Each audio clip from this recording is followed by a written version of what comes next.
Listen. Do you hear that? The rain. The soft, steady rain falling on a village that has stood in this valley since before anyone alive can remember. It is late afternoon in the Middle Ages, somewhere in the English countryside, around the year 1320, and the sky has been the color of pewter since morning. Cut to interior of cottage. A woman stirs a pot over a central hearth. Smoke drifts upward through a hole in the roof. A man enters through a low wooden door, shaking water from his wool cloak. This is Thomas. He is a villain, a peasant farmer, and he has been out in the fields since first light. On a clear day, he might have worked until the sun began to sink. But today the rain came in from the west, and the soil turned to mud, and the Lord's fields could wait. He ducks through the doorway, deliberately low, built that way to keep the wind from stealing the heat, and steps into the only room his family has. One room. His wife, Margaret, their 3 children, and on cold nights, their goat. Scroll fact 1. Most medieval peasant homes in England consisted of a single room shared by the entire family, and it was not unusual for small livestock to be brought inside during winter to share body warmth. The room is dim and smoky. The hearth, a shallow pit of stones in the very center of the earthen floor, is the heart of everything. There is no chimney. The smoke finds its way out through a small opening in the thatched roof above, but it takes its time, and the air always carries a faint gray haze. Margaret's eyes, like the eyes of almost every woman in the village, are perpetually red-rimmed from years of tending a smokeless fire that isn't quite smokeless. Scroll fact 2. Chimneys were rare in peasant homes before the 14th century. Smoke from the central hearth was allowed to rise through a gap or louvre in the roof, meaning villagers lived with chronic eye irritation and respiratory issues throughout their lives. Close on Margaret's hands as she stirs a thick pottage, vegetables and grain visible in the steam. Margaret is making pottage. She is almost always making pottage. It is, in many ways, the meal of the Middle Ages for people like them, a thick, slow-cooked stew of whatever is available. Tonight, it is peas, leeks, and oats, flavored with a few dried herbs hung from the rafters in late summer. There is no meat. There rarely is. Meat is a luxury measured out in small pieces and stretched over many meals, if it appears at all. Scroll fact 3. Pottage was the staple food of medieval peasants. Made from grains, legumes, and whatever vegetables were on hand, it was eaten daily, sometimes twice a day, and rarely contained meat. Peas, beans, and oats were the backbone of the poor diet. Thomas hangs his cloak on a wooden peg near the door, or what passes for a cloak. It is a length of thick wool, undyed, rough at the edges. He made it himself, or rather, Margaret did. Most of what this family wears, they made. The wool came from their 2 sheep. Margaret sheared them, carded the fleece, spun it into yarn on her drop spindle, and wove it on the upright loom that stands against the far wall. Every garment in this cottage represents days of quiet, careful labor. Scroll fact 4. Most peasant families produced their own cloth. Women were responsible for the entire process from shearing to weaving, using hand spindles and simple looms. Ready-made clothing was beyond the means of the poor, and wool was the primary material for all ages and seasons. Pan to the children, 2 boys and a girl, ages perhaps 5, 8, and 11, sitting near the hearth. The oldest girl is spinning yarn on a small spindle, already learning her mother's craft. The children are quiet this evening. The rain keeps them indoors, and indoors is small. The oldest, Alice, is already spinning, her fingers moving without thought, trained into it since she was old enough to hold the spindle steady. Childhood, in the medieval village, is not a long season. By Alice's age, she is already a working member of the household. By the time she is 14 or 15, she will likely be married. Scroll fact 5. Children in medieval peasant households were expected to contribute to family labor from a very young age. Girls learned spinning, weaving, and cooking, boys helped in the fields. Formal childhood as a protected period of play and learning did not exist in the way we understand it today. Thomas settles onto a low bench near the fire. He is tired in the particular way of someone who has spent every day of their life doing physical work, a tiredness that lives in the shoulders and the hands more than anywhere else, He is 31 years old. He looks, if we are honest, considerably older. Life here is not cruel, exactly, but it is relentless. Outside, the rain continues. The village beyond these walls is a handful of cottages just like this one, arranged along a single muddy lane. There is a mill, a blacksmith's forge, a small stone church with a bell that rings for everything from prayers to emergencies. There are perhaps 200 people who call this place home, and almost all of them are doing exactly what Thomas and Margaret are doing right now, waiting out the rain, tending the fire, eating what they have. Scroll Fact 6, a typical medieval English village in the early 14th century had between 100 and 400 inhabitants. The community was built around the church, the mill, and the common fields, and most residents would spend their entire lives within a few miles of where they were born. Cut to a close-up of the earthen floor, the packed dirt smooth with use, a few rushes scattered across it. Scroll Fact 6, a typical medieval English village in the early 14th century had between 100 and 400 inhabitants. The community was built around the church, the mill, and the common fields, and most residents would spend their entire lives within a few miles of where they were born. Cut to a close-up of the earthen floor, the packed dirt smooth with use, a few rushes scattered across it. Scroll Fact 8, trenchers, thick slices of stale bread, were commonly used as edible plates in medieval households. After serving as a plate during a meal, the soaked bread was eaten, given to servants, or fed to animals. Wooden bowls and spoons were also common, but pottery was often too expensive for the very poor. The family eats in near silence. The fire crackles. Rain on the roof. The camera lingers on hands, faces, the glow of the hearth. There is something deeply peaceful about this moment, even knowing everything we know about the hardship of lives like these. The fire is warm. The pottage is hot. The family is together and safe and dry. These small certainties, warmth, food, shelter, one another, are not taken for granted here. They are earned, every single day. Thomas watches the fire. He is thinking, probably, about tomorrow. About whether the rain will lift by morning. About the strip of the south field that still needs turning before the frost comes. About the small rent he owes the lord of the manor at the end of the month, paid not in coin but in days of labor on the Lord's domain. 2 days this week, he worked not for his own family, but for the man who owns the land his cottage sits upon. That is the arrangement. That has always been the arrangement. Scroll Fact 9, under the feudal system, villein peasants owed labor services to their lord as part of their tenancy. This typically meant working on the lord's domain land for a set number of days per week, often 2 or 3, in addition to tending their own strips of field. This obligation was central to the medieval economy and could not be refused. Slow fade as the camera pulls back from the cottage window. The candlelight inside glows warmly against the gray evening. Rain continues to fall softly across the village.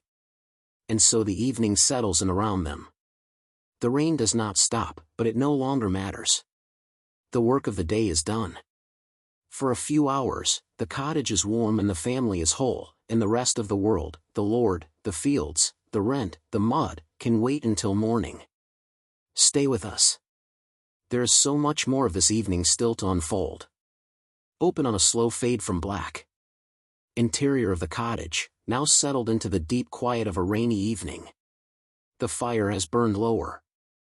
The children are near the hearth, the youngest dozing. Thomas sits on his bench, turning something wooden in his hands, the handle of a broken hoe, worn smooth. Margaret has moved to the loom. The meal is finished. The trenchers have been eaten, the pot scraped clean. Margaret has set a small tallow candle on the shelf above the loom, just one, because candles cost something, and the firelight is usually enough, and she has returned to her weaving. In a household like this one, the evening is not a time for rest. Not yet. The darkness simply changes the nature of the work. Scroll Fact 10, tallow candles, made from rendered animal fat, were the most common form of artificial lighting in medieval peasant homes. They were smoky, smelled unpleasant, and burned quickly, so they were used sparingly. Wealthier households used beeswax candles, which burned cleaner and brighter, but these were far beyond the means of most villagers. The sound of the loom is steady and rhythmic, the clack and pull of the shuttle, the press of the beater, the quiet creak of the frame. Margaret has been weaving since she was a girl. Her hands do not need her eyes for this. She can weave in near darkness, listening to the rain, listening to the children breathe. Thomas, meanwhile, is mending. The hoe handle cracked this morning in the stiff clay soil, and a broken tool is not something you set aside for tomorrow. Tomorrow he will need it again. He does not have a spare. Almost nothing in this cottage has a spare. Every object here was made or traded for, and every object is used until it can be used no longer. He works by feel as much as by sight, his hands moving along the grain of the wood, testing where it is weakest, deciding whether it can be repaired or whether a new handle must be cut from the ash tree at the edge of the common. He is thinking about wood grain and whether the ground will have drained enough by morning to get back onto the south field. He is, in other words, doing what farmers have always done in the quiet hours, planning the next day before this one is finished. Cut to a wide shot of the room. The fire casts long, shifting shadows. Outside the single small window, rain is still visible against the last thin gray light of the sky. The window, there is only one, has no glass. Glass is for churches and manor houses. Instead, a piece of oiled linen has been stretched across the frame, held taut with small wooden pegs. In daylight, it emits a diffuse, milky glow. At night, it keeps out most of the wind and rain, though not all of it. There's always a draft somewhere in a cottage like this. The family has long since stopped noticing. Scroll fact 11, glass windows were extremely rare in peasant homes throughout the medieval period. Oiled linen, animal hide, or thin sheets of horn were used to cover window openings and allow some light in while blocking the elements. True glass windows were a marker of significant wealth and status. The youngest child, Will, who is 5, has fallen fully asleep against the side of the hearth, his small body curled like a cat. In a little while, Margaret will carry him to the sleeping area at the far end of the room, where a low wooden frame holds a mattress stuffed with straw. The whole family sleeps together on this one bed, or near it, the children sharing warmth, parents on the outside edges. In winter, the goat sleeps nearby too. You take warmth where you can find it. Scroll fact 12, the entire family typically slept in the same bed or sleeping space in a medieval peasant home. Mattresses were commonly stuffed with straw, dried bracken, or wool scraps. Sleeping together was practical, body heat was a crucial defense against the cold and unheated sleeping quarters. Close on Thomas's face, lit from below by the fire. He pauses his work, listening to something outside, perhaps a change in the rain, or a sound from the lane. He hears voices. 2 of them, passing along the muddy lane outside. Neighbors, heading home from somewhere, perhaps from the alehouse at the far end of the village, where the brewer, Agnes, keeps a barrel on tap most evenings. The alehouse is not a building unto itself, it is simply Agnes's cottage, where she brews ale and sells it by the cup. A piece of greenery hung above her door is the only sign you need. Scroll fact 13, medieval alehouses were often simply private homes where a villager, frequently a woman, known as an alewife, brewed and sold ale. A green branch or bush hung above the door signaled that ale was available. Ale was the everyday drink of the poor, consumed by adults and children alike, as it was far safer than untreated water. Thomas would not go tonight. Not in this rain, and not with a day's work already done and another waiting. But the alehouse matters to this village in ways that go beyond the drink itself. It is where news travels. Where disputes get aired. Where the rhythms of the community are felt and negotiated in the informal, unhurried way that no court or church meeting quite replicates. The priest has the church. The Lord has the manor hall. The villagers have Agnes's cottage, and the low bench beside her hearth. The voices fade down the lane. Thomas goes back to his mending. Margaret's loom clicks on.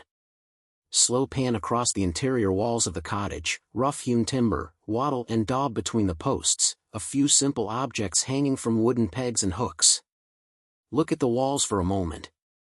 They are made of what the land provides, a timber frame of oak posts, the gaps filled with wattle and daub, a lattice of woven hazel sticks packed with a mixture of clay, dung, and straw. It keeps out the worst of the weather. Over time it cracks, and the cracks are patched, and then those patches crack, and so it goes.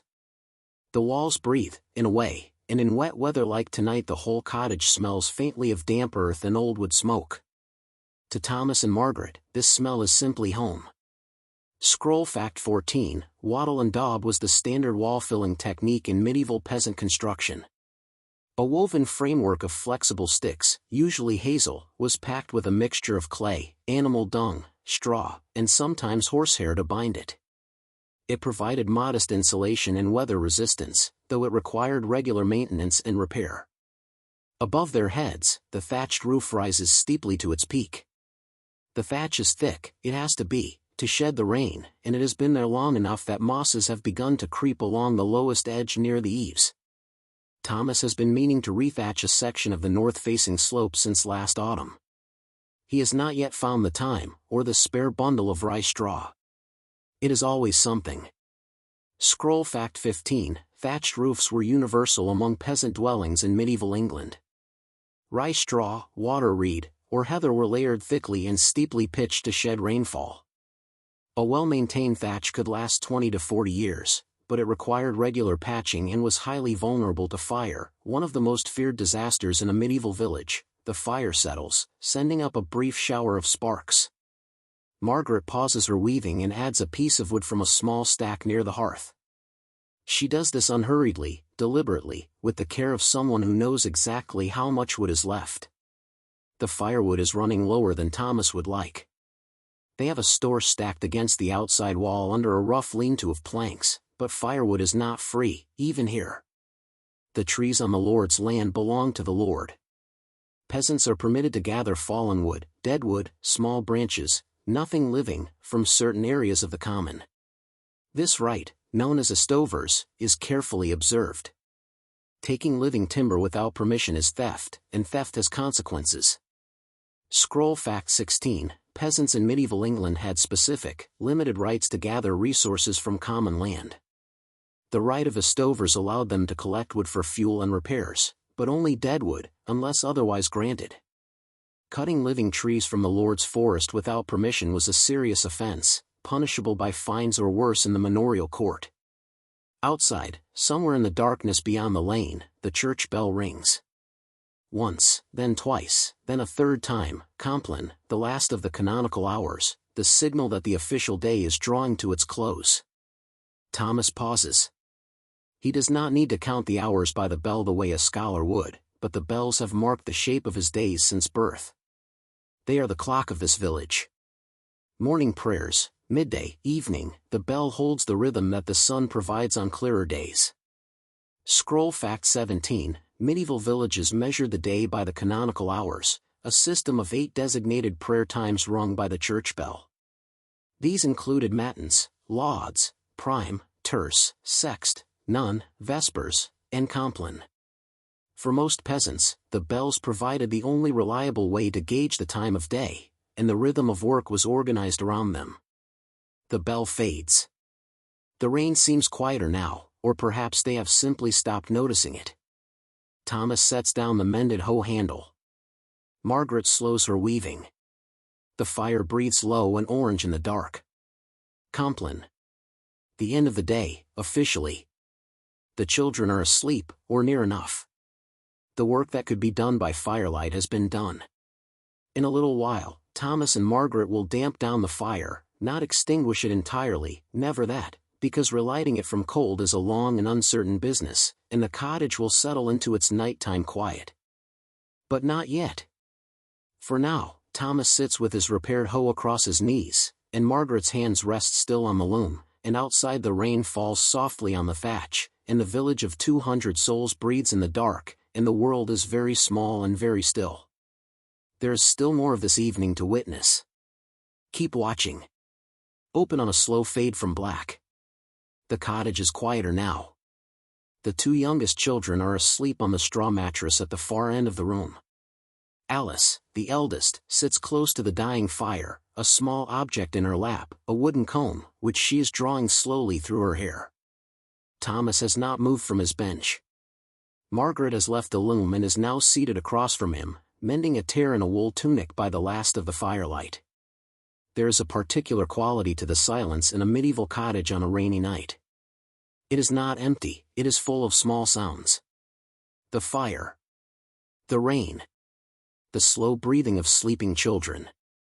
The pull of thread through cloth. These are the sounds of a life being quietly maintained, hour by hour, season by season. Nothing dramatic. Nothing wasted.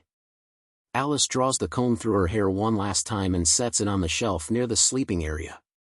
She is 11, and already she understands the shape of her future with a clarity that children in other centuries will not have, or will be spared, depending on how you look at it. She will work. She will marry. She will keep a household. She will do it all in a village very much like this one, probably not far from here. The comb will come with her. Thomas watches his daughter and thinks something he does not have words for, some version of love and worry braided together, which is the permanent condition of parenthood in any century. He clears his throat softly, and Margaret looks up, and something passes between them that needs no words either. The fire shifts. They look back at their work. Close on Margaret's hands stitching the torn tunic. The fabric is rough and dark-stained with use. She works with a bone needle, the thread coarse linen. The needle Margaret uses is made of bone, carved from the leg bone of a sheep, smoothed to a fine point. It is one of her most carefully kept possessions. Metal needles exist, of course, but they are expensive, and bone serves just as well for the heavy wool and linen that make up everything this family wears. When her bone needle eventually breaks or is lost, she will make another, or trade for one at the market in town the next time Thomas takes the cart in. Scroll fact 18, bone needles were widely used by peasant women throughout the medieval period as a practical alternative to expensive iron ones. Carved from animal bones and smoothed to a fine point, they were effective for stitching the heavy wool and linen fabrics that made up most peasant clothing. Archaeological digs across England have recovered thousands of bone needles from medieval settlement sites. The tunic she is mending belongs to Thomas. It is his working garment, a long, loose shirt of undyed wool that falls to his knees, belted at the waist, worn over linen braids that serve as underwear and rough leather shoes that he resoled himself last spring. This is essentially his entire wardrobe. He has a second tunic, slightly less worn, for market days in church. 2 tunics. Most men in this village are the same. Scroll fact 19, most male peasants in medieval England owned very few garments, typically 2 or 3 items of clothing in total. A working tunic, a better tunic for church and market days, a cloak or hood for cold weather, and leather shoes or boots were the standard wardrobe. Undergarments called brays, loose linen drawers, were worn beneath. Clothing was repaired repeatedly until it could no longer hold together. Pan slowly to the far wall, where a few simple items hang on pegs and rest on a rough-hewn shelf, a small clay pot, a wooden bowl, a leather satchel, a short-handled knife and a scabbard of stitched leather. That knife on the wall, the one in the leather scabbard, is Thomas's. He wears it every day, on every trip to the field, to the mill, to church. It is not a weapon, exactly, though it could be. It is a tool. He uses it to cut rope, to trim leather, to eat. Medieval people generally brought their own knife to any meal, even a communal one. The idea of a host providing cutlery is a much later invention. You had one knife. You kept it sharp. You took it everywhere. Scroll fact 20, a personal knife was one of the most essential everyday possessions of a medieval man or woman. Carried on the belt at all times, it served as both tool and eating utensil. Diners were expected to bring their own knife to meals. Forks were virtually unknown in common use until the late medieval period, and spoons were used primarily for liquids and soft foods. Alice, watching her mother work, asks something in a low voice, too quiet for us to hear. Margaret answers without looking up from her stitching. The girl nods, says nothing more, and after a few moments, climbs onto the edge of the straw mattress beside her sleeping brothers and pulls a wool blanket up over herself. The question and answer might have been anything. What time is it? Can I have more bread? Tell me about grandmother. The small currency of a family evening. The fire is now very low, casting only a dim orange glow across the room. Thomas gets up slowly, his joints audible after a long day, and moves to add the last piece of wood to the hearth. He is careful with that last log. The fire tonight must last until morning, or more precisely, it must last as an ember, banked carefully under a layer of ash so that it smolders through the dark hours and can be coaxed back to life at dawn. A medieval family almost never fully extinguished their hearth fire if they could help it. Keeping the fire alive was a daily responsibility, and losing it entirely, especially in winter, meant cold and inconvenience at best, and a desperate scramble to borrow a burning coal from a neighbor's hearth at worst. Scroll fact 21, medieval peasants rarely extinguished their hearth fires entirely.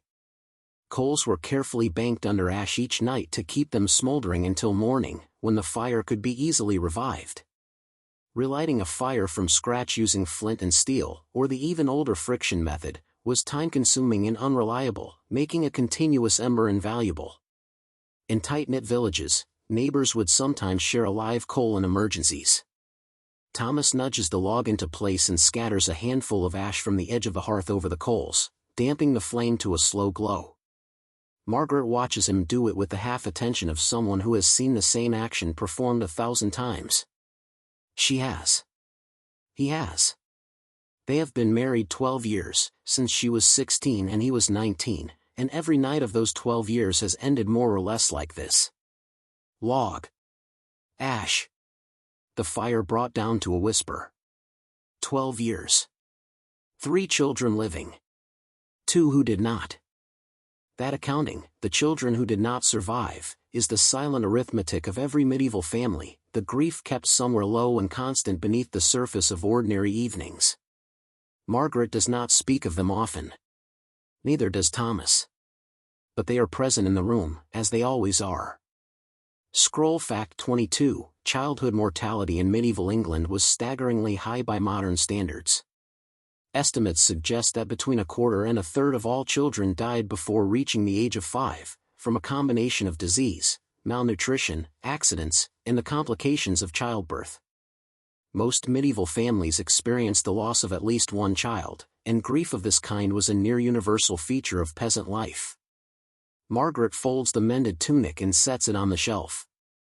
She moves to check on the sleeping children, touching Will's forehead briefly, adjusting Alice's blanket. Small, automatic gestures of a mother at the end of the day. While she does, Thomas steps quietly to the low door and opens it a crack, not wide, just enough to look out. The rain has softened to a fine mist now. The lane is dark and still. Across the way he can see the faint glow from a neighbor's window, the same oiled linen catching the same faint inner light. Someone else is still awake. Robert, probably, the miller's son, who keeps late hours. Or old Eleanor, who sleeps little these days and sits up with her prayers long after the village has gone to bed. He stands in the doorway for a moment, breathing the cool wet air. It smells of earth and rain and wood smoke drifting from a dozen nearby chimneys, or roof holes, more accurately, and something underneath all of that, something animal and green. The village at night.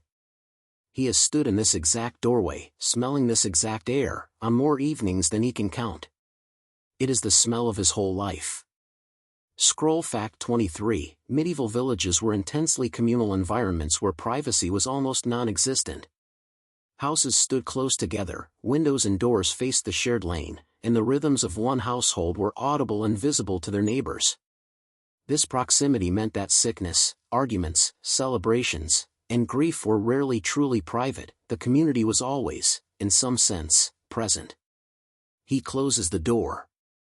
Drops the wooden bar into its bracket, a simple lock, really, just a heavy timber resting across 2 iron staples driven into the doorframe. There is crime in the medieval world, of course. Theft, mostly. But in a village this small, where every face is known and every absence noticed, the social deterrents are powerful. You do not steal from your neighbor here. Not because you are necessarily more virtuous, but because there is nowhere to hide. Scroll fact 24, medieval village doors were secured with simple wooden bars or basic iron latches rather than complex locks. Security in small communities relied less on physical barriers and more on social accountability. Everyone knew everyone, and crimes within the village were difficult to conceal.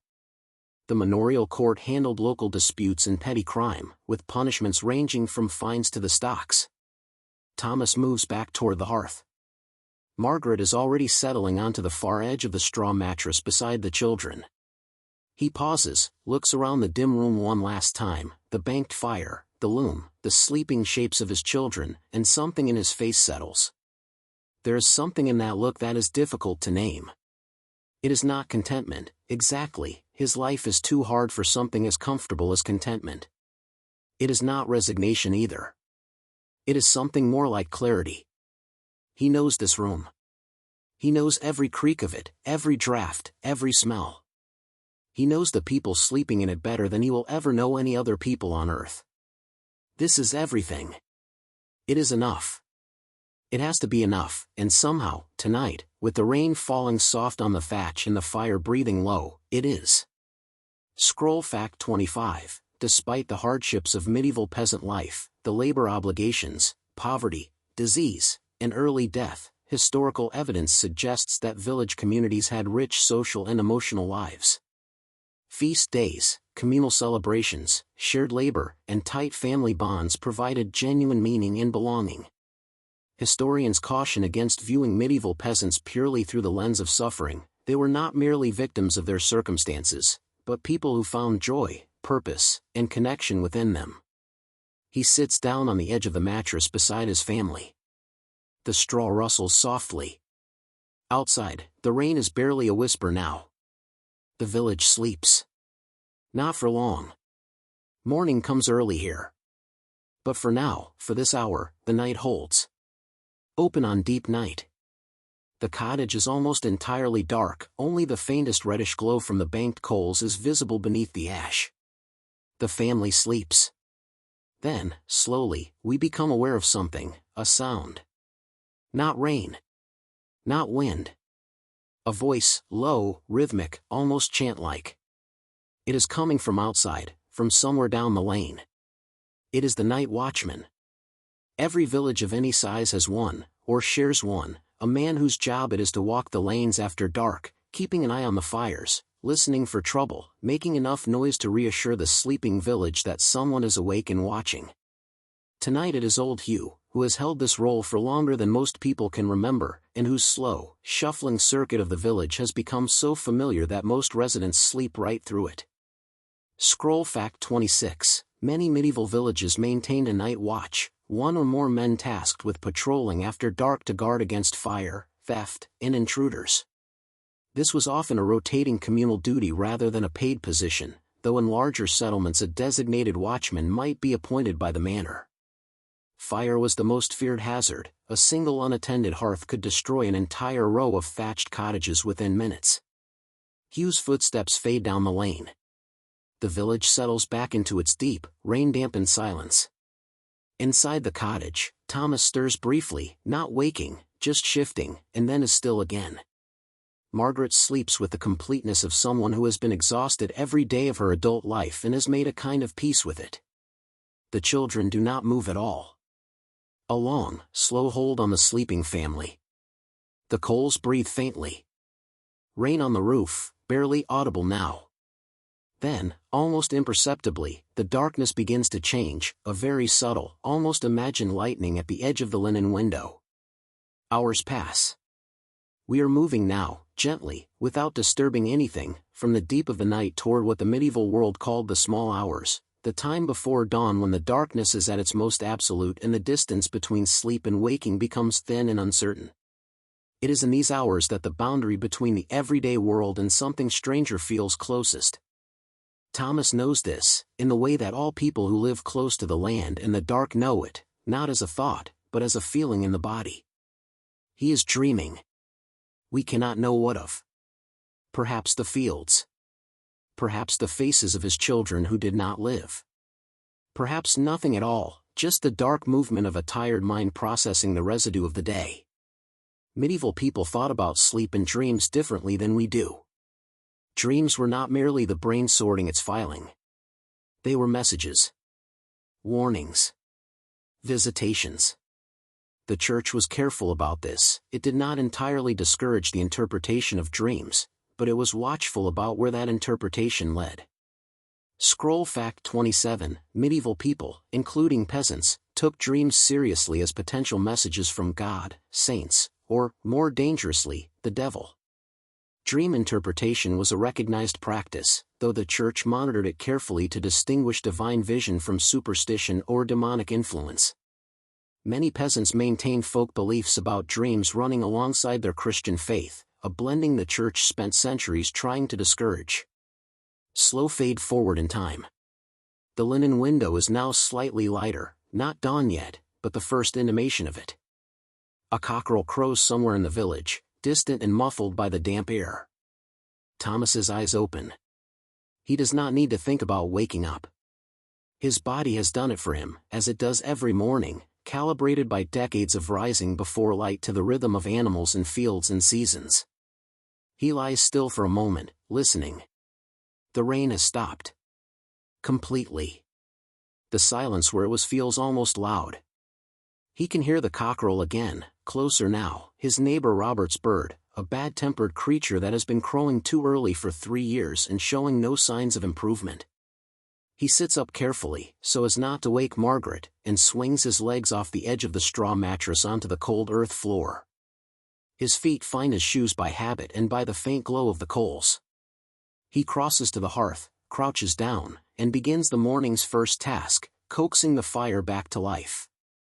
He blows gently on the coals, once, twice, and watches the ash glow orange. He adds a handful of dry tinder from the bundle kept beside the hearth for exactly this purpose, thin strips of dried bark, a nest of straw, a few shavings of wood. The tinder catches. He feeds it carefully, the way you would feed something fragile and necessary. In a minute, a small flame stands up from the hearth. The room's character changes immediately, from a dark, cold space full of sleeping shapes, to something inhabited and purposeful. Scroll fact 28, reviving the banked hearth fire was typically the first task of every medieval morning, performed before anything else, before dressing, before eating, before feeding the animals. Tinder bundles of dried bark, straw, and wood shavings were kept beside the hearth specifically for this purpose. The fire governed everything: warmth, cooking, light, and the preservation of food. A household without fire was, in a very practical sense, helpless. Thomas straightens up, the fire now burning steadily. He moves to the door, lifts the bar quietly, and steps outside into the pre-dawn world. Outside, the village is wet and gray and very still. The lane is a river of mud after last night's rain, every cart rut filled and gleaming. The air smells of wet earth and damp thatch in the particular cold freshness that exists only in the last hour before sunrise. Thomas stands in his doorway for a moment, reading the sky the way his father taught him and his father before that, the color of the clouds, the direction of the wind, the feel of the air on his face. There will be no more rain today. Not until evening, maybe. Enough time.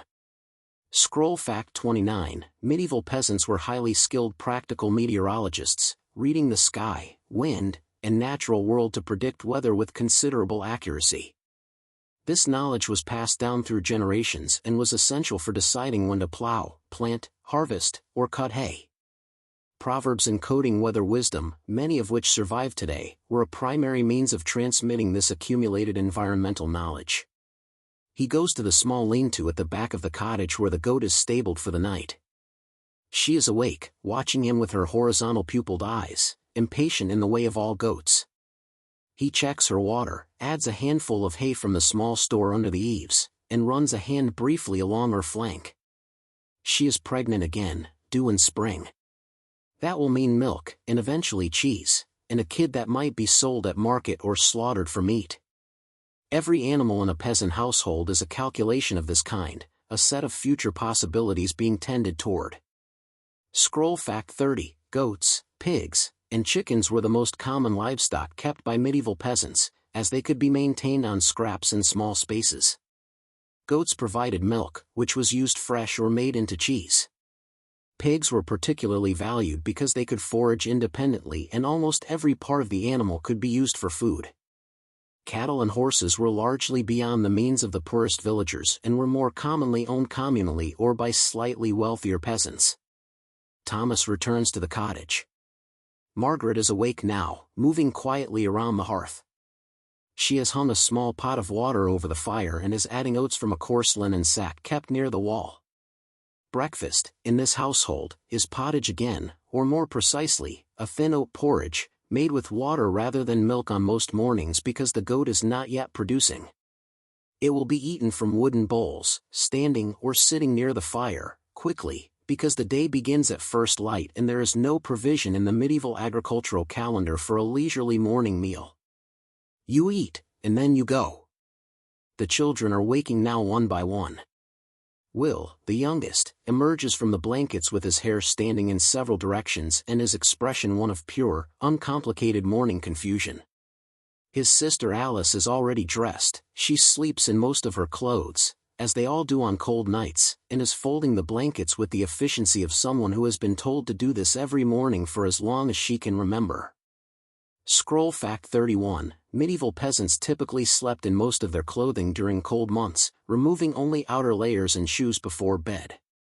There was no concept of dedicated nightwear for the poor. Undressing fully to sleep was a luxury of warmth and privacy that most peasant homes simply could not provide, and keeping clothes on also meant being ready to move quickly in the event of fire or other emergency.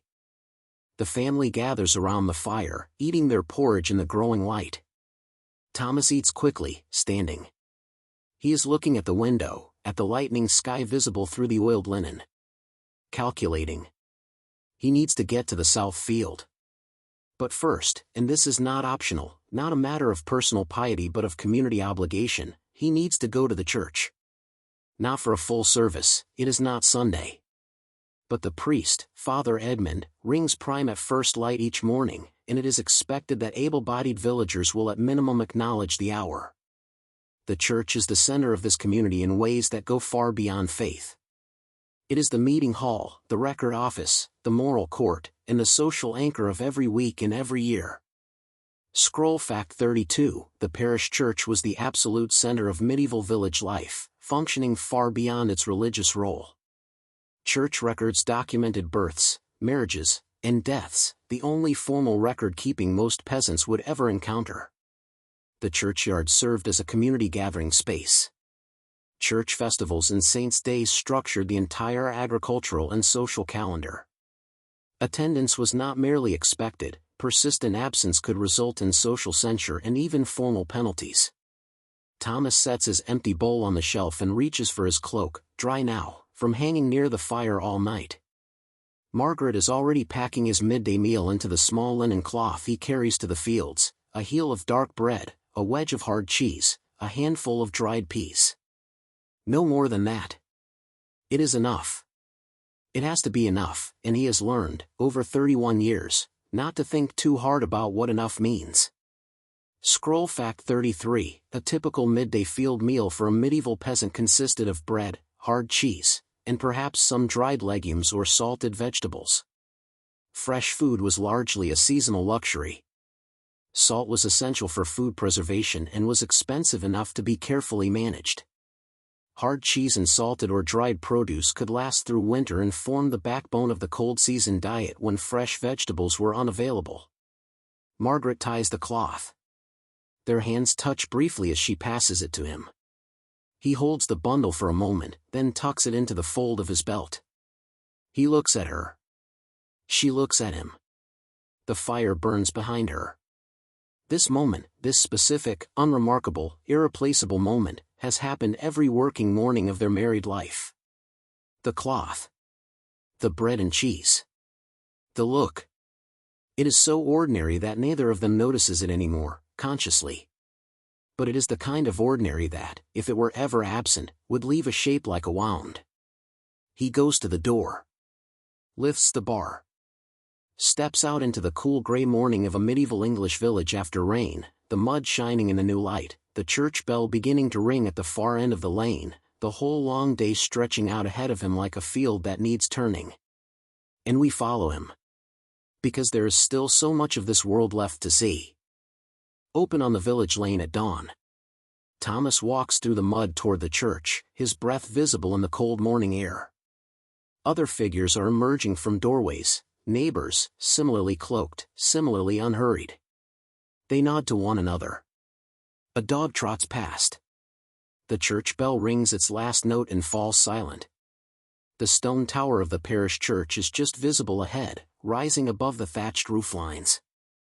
The Church of St. Mary, it is almost always St. Mary, in villages like this one, stands at the far end of the lane where the ground rises slightly, as if the village organized itself around it, which in every meaningful sense it did. It is the oldest and most solid structure in the village. Everything else is wood and thatch and mud. The church is stone, and the stone says, "This is permanent. This will outlast you. This was here before you and will be here after." Which is, of course, entirely true. Thomas pushes open the heavy oak door and steps inside. The interior is dim, lit by a handful of tallow candles on the altar and the pale gray light filtering through the narrow windows. It smells of cold stone and old incense and the particular dusty holiness that stone churches accumulate over centuries. A few other villagers are already here, standing or kneeling in the nave.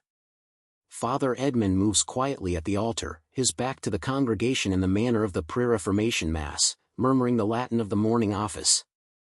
Scroll fact 34, in medieval England, the Mass was conducted entirely in Latin, which the vast majority of peasants could not understand.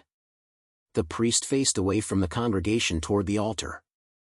Ordinary villagers participated through posture, gesture, and the ringing of the Sanctus bell at key moments, rather than through comprehension of the words. The sermon, delivered in the vernacular, was the primary means by which religious teaching reached the common people, though sermons were often infrequent in rural parishes. Thomas stands near the back, as he always does. The Latin washes over him, familiar, rhythmic, not understood but deeply known in the way that repetition eventually makes things known. He has heard these sounds every week of his life. He knows when to bow his head, when to make the sign of the cross, when the Sanctus bell will ring. The meaning of the words is Father Edmund's business. The posture, the presence, the showing up, that is his. He glances around at his neighbors. Robert the miller's son, yawning discreetly behind his hand. Agnes the alewife, her expression one of focused devotion that Thomas suspects is partly genuine and partly performance. Old Eleanor in her usual spot near the front, bent but present, as she has been every morning that anyone can remember. And at the far side of the nave, standing slightly apart as he always does, Will Carpenter, with whom Thomas has had a dispute about the boundary between their strips of the east field for the better part of 2 years. They do not look at each other. The dispute is unresolved. But they are standing in the same church, under the same stone roof, breathing the same cold air, and that too is a kind of community, the community of people who have no choice but to go on living alongside one another, whatever their grievances. Scroll fact 35, land boundary disputes were among the most common sources of conflict in medieval villages. Peasant holdings were arranged as narrow strips scattered across large open fields, and the precise boundaries between strips were often unmarked or disputed. Such conflicts were typically handled by the manorial court, which met several times a year and served as the primary legal institution for village-level disputes, governed by local custom rather than royal law. The morning office ends. Father Edmund turns to face the congregation. He speaks briefly in English, a few words about the coming feast day of a minor saint, a reminder about tithes due at month's end, a prayer for a sick child in the village. Then it is done. The congregation disperses into the morning. The tithe. Father Edmund's mention of it produces a small, familiar tightening in Thomas's chest. The tithe is 1/10 of everything his household produces, grain, livestock, even the eggs from his 2 hens, owed to the church each year. It is not optional. It is not negotiable. It is as fixed a feature of his economic landscape as the rent owed to the Lord, and the two of them together, Lord and church, account for a substantial portion of everything Thomas's labor produces. He pays, because not paying is not a choice that exists. Scroll fact 36, the tithe was a compulsory tax of 1/10 of annual produce owed to the parish church by every household. It applied to grain, livestock, and other produce, and was enforced through both social pressure and legal sanction. Combined with the labor services and rents owed to the lord of the manor, the total obligations placed on a medieval peasant household could consume a very significant portion of their annual output, leaving little margin for bad harvests or unexpected hardship. Thomas emerges from the church into the morning light, proper light now, the sun not yet risen but the sky pale gold along the eastern horizon. He turns his face toward it briefly, eyes half closed. Then he turns toward the fields. The open fields stretch out beyond the village to the north and south and east, 3 great communal fields, each divided into hundreds of narrow strips belonging to different families. Thomas holds strips in all 3. This is the open field system, and it is the organizing principle of agricultural life in this part of England. No one owns a compact private farm. Everyone holds scattered strips in the common fields, and everyone farms according to the same communal schedule, plowing together, planting together, leaving one field fallow each year to recover. Scroll fact 37, the open field system was the dominant form of agricultural organization in medieval England. Each village's farmland was divided into 2 or 3 large fields, subdivided into strips of roughly half an acre each. Individual peasant families held multiple strips scattered across all the fields rather than consolidated plots, which distributed both the best and worst soil fairly. The whole village followed the same crop rotation schedule, decided collectively.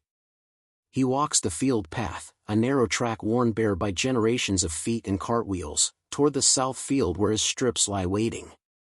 The mud is deep after last night's rain, pulling at his leather shoes with each step. He carries his hoe over one shoulder, freshly mended handle still faintly warm from the fire. Ahead of him, another figure is already moving along the field boundary, John Hayward, the man appointed by the village to oversee the management of the common fields, checking that the strips are being worked according to the communal schedule and that no one is encroaching on their neighbor's land. He walks the field path, a narrow track worn bare by generations of feet and cartwheels, toward the south field where his strips lie waiting. The mud is deep after last night's rain, pulling at his leather shoes with each step. He carries his hoe over one shoulder, freshly mended handle still faintly warm from the fire. Ahead of him, another figure is already moving along the field boundary, John Hayward, the man appointed by the village to oversee the management of the common fields, checking that the strips are being worked according to the communal schedule and that no one is encroaching on their neighbor's land. Children. Small ale, with very low alcohol content, was brewed specifically for everyday consumption and was considered an essential part of the daily diet. He chews slowly, watching a pair of rooks picking through the turned soil behind him, darting forward on stiff legs to snatch whatever his hoe has disturbed, worms, grubs, the small disturbed life of the undersoil. He does not chase them off. Rooks are good luck, or bad luck, depending on what they do and when, and Thomas has a cautious relationship with the whole question of luck and its management. The church says one thing. His grandmother said another. He keeps his options open.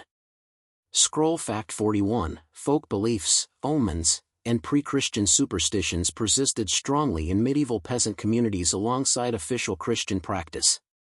The behavior of birds, the condition of the new moon, chance encounters with certain animals, all were read as signs. The church worked continuously to suppress these beliefs, but they proved remarkably durable, woven into the fabric of agricultural life and passed down through families largely beyond the reach of clerical authority. Thomas finishes his bread, tucks the cloth back into his belt, drains the last of the ale. He looks up at the sky, still clear, the rain-washed blue sharp and clean above the field. Then he picks up his hoe and goes back to work. There is a particular kind of dignity in this. Not the dignity of grand gestures or important decisions, but something quieter, the dignity of someone who knows exactly what needs doing and simply does it. No audience. No recognition. No reward beyond the turned soil and the distant possibility of a harvest that will feed his family through another winter. The hoe rises and falls. The strip grows longer behind him. The rooks watch from a safe distance. And the morning moves on, as mornings do, indifferent to all of it and beautiful because of it. We are only halfway through this day. Keep watching. open on the village lane at dawn. Thomas walks through the mud toward the church, his breath visible in the cold morning air. Other figures are emerging from doorways, neighbors, similarly cloaked, similarly unhurried. They nod to one another. A dog trots past. The church bell rings its last note and falls silent. The stone tower of the parish church is just visible ahead, rising above the thatched roof lines. The Church of St. Mary, it is almost always St. Mary, in villages like this one, stands at the far end of the lane where the ground rises slightly, as if the village organized itself around it, which in every meaningful sense it did. It is the oldest and most solid structure in the village. Everything else is wood and thatch and mud. The church is stone, and the stone says, "This is permanent. This will outlast you. This was here before you and will be here after." Which is, of course, entirely true. Thomas pushes open the heavy oak door and steps inside.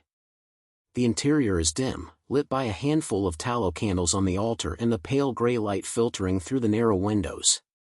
It smells of cold stone and old incense and the particular dusty holiness that stone churches accumulate over centuries. A few other villagers are already here, standing or kneeling in the nave. Father Edmund moves quietly at the altar, his back to the congregation in the manner of the pre-Reformation Mass, murmuring the Latin of the morning office.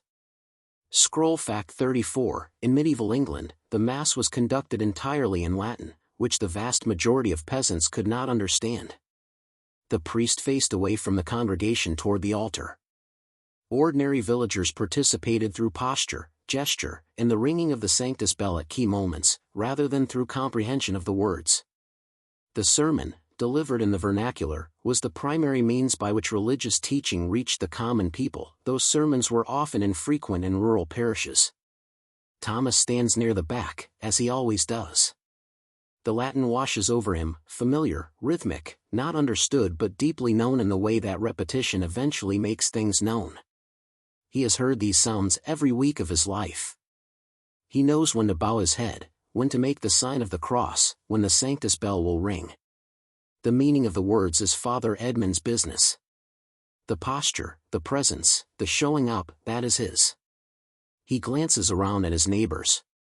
Robert the miller's son, yawning discreetly behind his hand.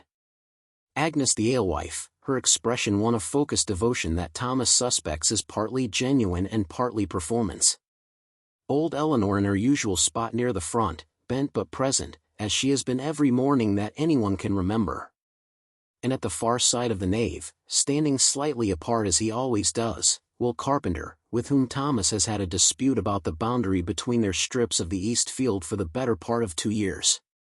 They do not look at each other. The dispute is unresolved. But they are standing in the same church, under the same stone roof, breathing the same cold air, and that too is a kind of community, the community of people who have no choice but to go on living alongside one another, whatever their grievances. Scroll fact 35, land boundary disputes were among the most common sources of conflict in medieval villages. Peasant holdings were arranged as narrow strips scattered across large open fields, and the precise boundaries between strips were often unmarked or disputed. Such conflicts were typically handled by the manorial court, which met several times a year and served as the primary legal institution for village-level disputes, governed by local custom rather than royal law. The morning office ends. Father Edmund turns to face the congregation. He speaks briefly in English, a few words about the coming feast day of a minor saint, a reminder about tithes due at month's end, a prayer for a sick child in the village. Then it is done. The congregation disperses into the morning. The tithe.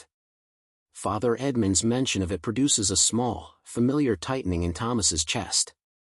The tithe is 1/10 of everything his household produces, grain, livestock, even the eggs from his 2 hens, owed to the church each year. It is not optional. It is not negotiable. It is as fixed a feature of his economic landscape as the rent owed to the Lord, and the two of them together, Lord and church, account for a substantial portion of everything Thomas's labor produces. He pays, because not paying is not a choice that exists. Scroll fact 36, the tithe was a compulsory tax of 1/10 of annual produce owed to the parish church by every household. It applied to grain, livestock, and other produce, and was enforced through both social pressure and legal sanction. Combined with the labor services and rents owed to the lord of the manor, the total obligations placed on a medieval peasant household could consume a very significant portion of their annual output, leaving little margin for bad harvests or unexpected hardship. Thomas emerges from the church into the morning light, proper light now, the sun not yet risen but the sky pale gold along the eastern horizon. He turns his face toward it briefly, eyes half closed. Then he turns toward the fields. The open fields stretch out beyond the village to the north and south and east, 3 great communal fields, each divided into hundreds of narrow strips belonging to different families. Thomas holds strips in all 3. This is the open field system, and it is the organizing principle of agricultural life in this part of England. No one owns a compact private farm. Everyone holds scattered strips in the common fields, and everyone farms according to the same communal schedule, plowing together, planting together, leaving one field fallow each year to recover. Scroll fact 37, the open field system was the dominant form of agricultural organization in medieval England. Each village's farmland was divided into 2 or 3 large fields, subdivided into strips of roughly half an acre each. Individual peasant families held multiple strips scattered across all the fields rather than consolidated plots, which distributed both the best and worst soil fairly. The whole village followed the same crop rotation schedule, decided collectively. He walks the field path, a narrow track worn bare by generations of feet and cartwheels, toward the south field where his strips lie waiting. The mud is deep after last night's rain, pulling at his leather shoes with each step. He carries his hoe over one shoulder, freshly mended handle still faintly warm from the fire. Ahead of him, another figure is already moving along the field boundary, John Hayward, the man appointed by the village to oversee the management of the common fields, checking that the strips are being worked according to the communal schedule and that no one is encroaching on their neighbor's land. Scroll fact 38, medieval villages appointed local officials to manage communal agricultural life. The Hayward was responsible for overseeing the open fields, enforcing crop rotation rules, and preventing livestock from straying into growing crops. The reeve managed the lord's estate and collected rents.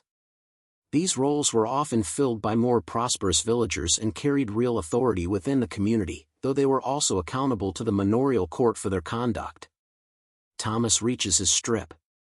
He stops, looks at it, a long, narrow rectangle of dark soil, wet and clod from the rain.